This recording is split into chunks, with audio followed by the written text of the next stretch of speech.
रानीगंज नामक एक छोटे से गांव में वृद्धा सरला देवी और उसका बेटा पिंटू रहते थे।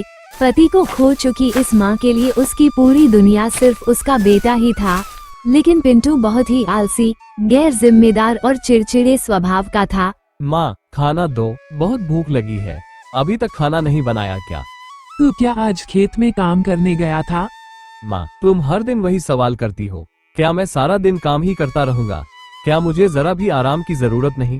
लेकिन बेटा, खेती ही तो हमारा जीविका है। अगर खेती नहीं करेंगे तो खाएंगे क्या?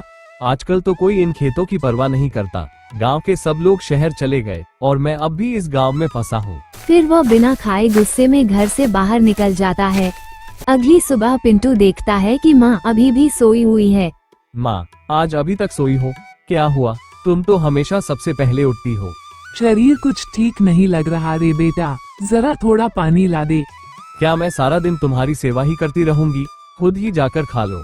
जब तू छोटा था, मैं सारी रात तुझे गोद में लेकर घूमती थी। आज मैं थोड़ी बीमार हूँ, इतना भी नहीं करेगा। जब भी कहता हूँ कि दोस्तों के साथ घूमने जाऊंगा, तुम मना कर देती हो। पिंटू अपने उस दोस्त से बात करता है जो अपने बीमार पिता की जिम्मेदारी उठाकर दुकान चलाता है।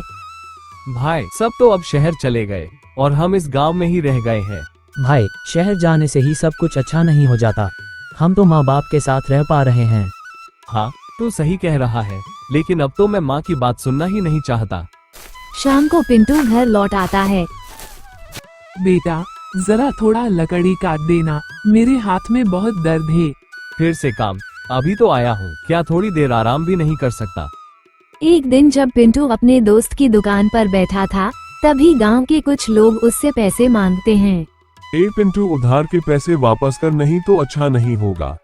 उन लोगों के डर से पिंटू अपनी मां की अलमारी से सोने की अंगूठी चुराकर जमींदार के पास गिरवी रख देता है। एक दिन मां देखती है कि उसकी अंगूठी नहीं है। वह तुरंत पिंटू को खोजने गांव में निकल पड़ती है।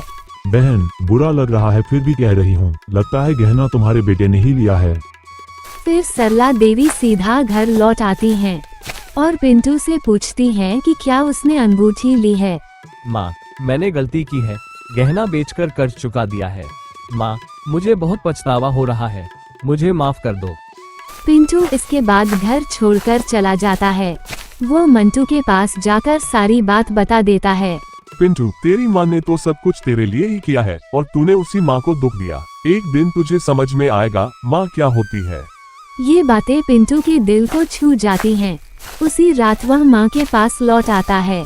माँ, मैंने गलती की है, मुझे माफ कर दो। मैं तो तुझसे कुछ करने के लिए नहीं कहती, बस चाहती हूँ कि तू मेरे साथ रह, मुझे प्यार कर। अब से मैं रोज सुबह खेत जाऊंगा और मेहनत करूंगा। अगली सुबह पिंटू खुद ही खेत की ओर चला जाता है। इसके बाद से वह रोज मेहनत करने लगता है और खुशी खुशी माँ के साथ अपना जीवन बिताने लगता है।